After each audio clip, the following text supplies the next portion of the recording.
یطلب العلم یعنی ہاں اس طرح علم کو حاصل کیا جاتا ہے۔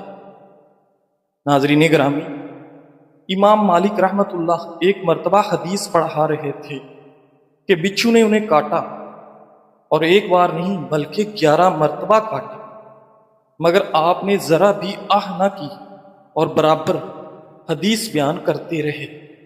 جب امام مالک پڑھا چکے تو خادم نے دریافت کیا کہ اثناء درس آپ کے چہرے کا رنگ کیوں بدل رہا تھا؟ تو فرمایا، بچھو نے مجھے 11 بار ڈنک مارا، لیکن میں نے حدیث نبوی صلی اللہ علیہ وآلہ وسلم کے ادب کی وجہ سے نہ اٹھا، اب اسے تلاش کر کے مار ڈالو۔ چنانچہ تلاش کر کے مار دیا گیا۔ ناظرین، غصے کو قابو کرنے کے سنہری اصول۔ غصہ ایک فطری جذبہ ہے، لیکن اگر کنٹرول نہ کیا جائے تو تعلقات اور صحت دونوں کو نقصان پہنچاتا ہے۔ ریسرچ کے مطابق غصے کے دوران دل کی دھڑکن تیز، بلڈ پریشر بلند اور سوچنے کی صلاحیت کم ہو جاتی ہے۔ اگر آدمی لمحہ پر رک جائے تو دماغ کو ٹھنڈا ہونے کا موقع ملتا ہے اور بڑے نقصان سے بچا جا سکتا ہے۔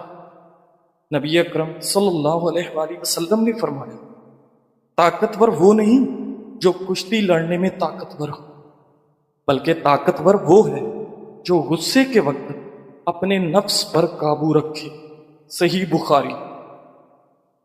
ناظرین گرامی، ایک اور حدیث میں ہے، جب تم میں سے کسی کو غصہ آئے تو اگر کھڑا ہو تو بیٹھ جائے، اور اگر بیٹھا ہو تو لیٹ جائے۔ سنن ابو داؤد۔ ناظرین، وضو کرنا بھی غصہ ٹھنڈے کا بہترین طریقہ ہے، کیونکہ غصہ آگ سے ہے اور آگ کو پانی ہی بجھاتا ہے۔ ایک شوہر تھکا ہوا گھر آتا ہے، کھانے میں نمک زیادہ ہو تو فوراً غصے میں آ جاتا ہے۔ اگر وہ فوراً کچھ کہہ دے تو بیوی کی دل آزاری ہوگی، لیکن اگر وہ ایک لمحہ رک کر کہہ دے، شاید آج نمک زیادہ ہو گیا، کوئی بات نہیں، وہ بھی انسان ہے، اس نے جان بوجھ کے تھوڑی کیا ہے، تو نہ صرف ماحول بہتر ہوگا بلکہ بیوی مزید خیال رکھنے لگے گی۔ ناظرین، غصہ آئے تو کیا کرنا چاہیے؟ اپنے آپ کو کنٹرول کریں اور خاموشی اختیار کریں۔ غصے کے وقت فوری جواب نہ دیں، پانی پی لیں۔ غصہ اکثر جسمانی تناؤ سے بڑھتا ہے۔ موضوع بدل دیں، جھگڑے کو آگے نہ بڑھائیں۔ اگر بہت زیادہ غصہ ہو تو وضو کر لیں، جسمانی طور پر ٹھنڈک دل کو سکون دے گی۔ سانس کی مشق کریں، 10 سیکنڈ تک گہری سانس لے کر چھوڑیں، جگہ چھوڑ دیں، بعد میں بات کریں۔ اگر بات ضروری ہو تو غصہ ٹھنڈا ہونے کے بعد کریں۔ ناظرین گرامی، 7 قسم کی عورتوں سے شادی نہ کرو۔ ایک عربی نے اپنے بیٹے کو وصیت کی کہ ان 7 قسم کی عورتوں میں سے کسی ایک سے بھی نکاح نہ کرنا۔ نمبر 1، انانا، وہ عورت جو کثرت سے شکوہ شکایت کرتی ہو، تھکاوٹ کا اظہار کرتی ہو۔ نمبر 2، منانا، وہ عورت جو اپنے کاموں پر احسان جتلاتی ہو کہ میں نے یہ کیا، میں نے وہ کیا وغیرہ۔ نمبر 3، حنانا، وہ عورت جو اپنے پہلے خاوند کا ذکر کرتی رہتی ہو، یعنی میرا پہلا شوہر ایسے کرتا تھا، ویسے کرتا تھا، اس میں یہ اچھائی تھی۔ نمبر 4، حداقہ، وہ عورت جو ہر شے کو دیکھتے ہی اس کی طلب کر لے، یہ شے بھی خرید لوں، وہ بھی خرید لوں، یہ بھی میری ہو جائے، وہ بھی میں لے لوں۔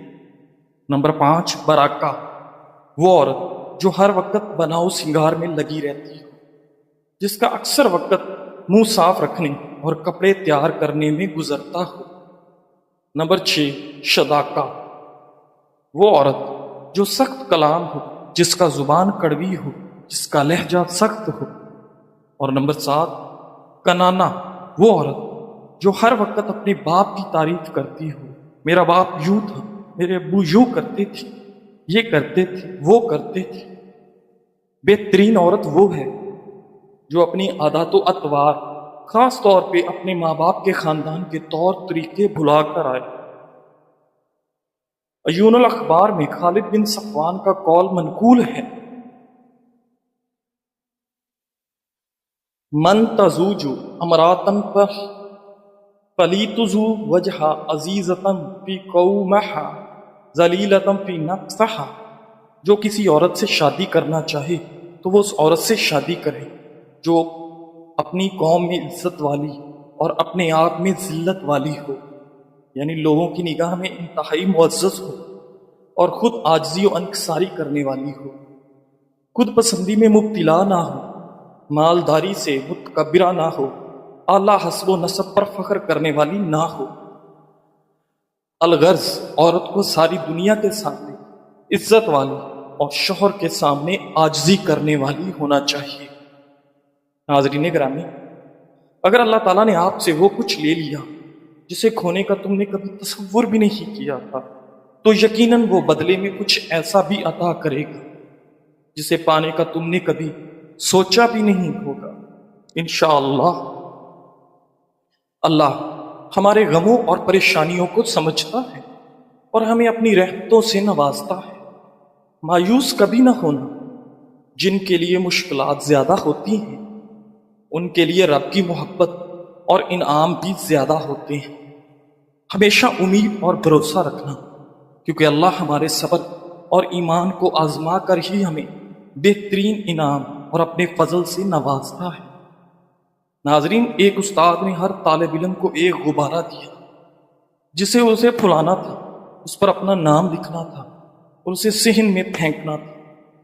نام لکھنے کے بعد استاد نے پھر تمام غباروں کو ملا دیا۔ اس کے بعد طلبہ کو اپنا غبارہ تلاش کرنے کے لیے 5 منٹ کا وقت دیا۔ کافی تلاش کے باوجود ان کا غبارہ کسی کو نہیں ملا۔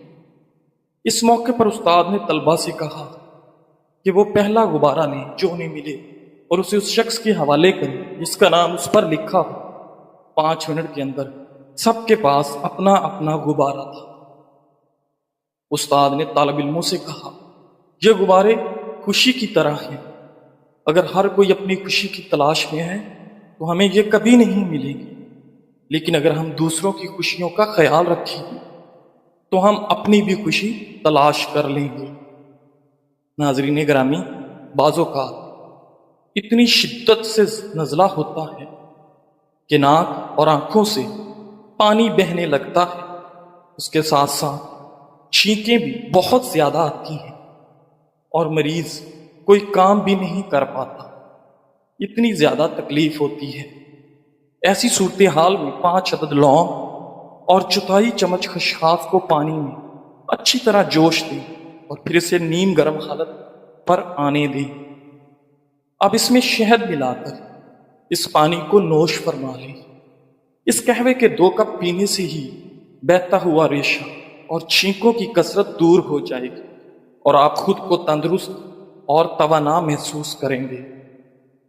ناظرین گرامی، کسی کو کچھ دینے میں حد سے نہ بڑھو، ورنہ یہ حق بن جاتا ہے۔ اگر آپ اپنی وسعت سے بڑھ کر دیتے رہیں اور سخاوت کو دوسروں کے لیے معمول بنا دیں تو وہ اسے احسان نہیں بلکہ اپنا حق سمجھنے لگیں گے۔ اصل سخاوت وہ ہے جو اعتدال میں ہو، جس سے آپ کا دل بھی ہلکا رہے اور دوسرا شخص بھی خوددار بنے۔ زندگی کے راستے ہمیشہ ہموار نہیں، کہیں کانٹے ہوتے ہیں، کہیں اندھیرے اور کہیں تھکن کا احساس، لیکن اگر دل میں رب پر یقین ہو تو ہر رکاوٹ ایک سبق بن جاتی ہے اور ہر اندھیرا روشنی کی طرف لے جانے والا راستہ۔ ناظرین، کبھی کبھی بس اتنا کافی ہوتا ہے کہ آپ ایک لمحے کے لیے رک کر مسکرا دیں اور رب تعالیٰ کا شکر ادا کریں کہ وہ آج بھی ہمیں توفیق دے رہا کہ ہم آگے بڑھ سکیں۔ جزاک اللہ۔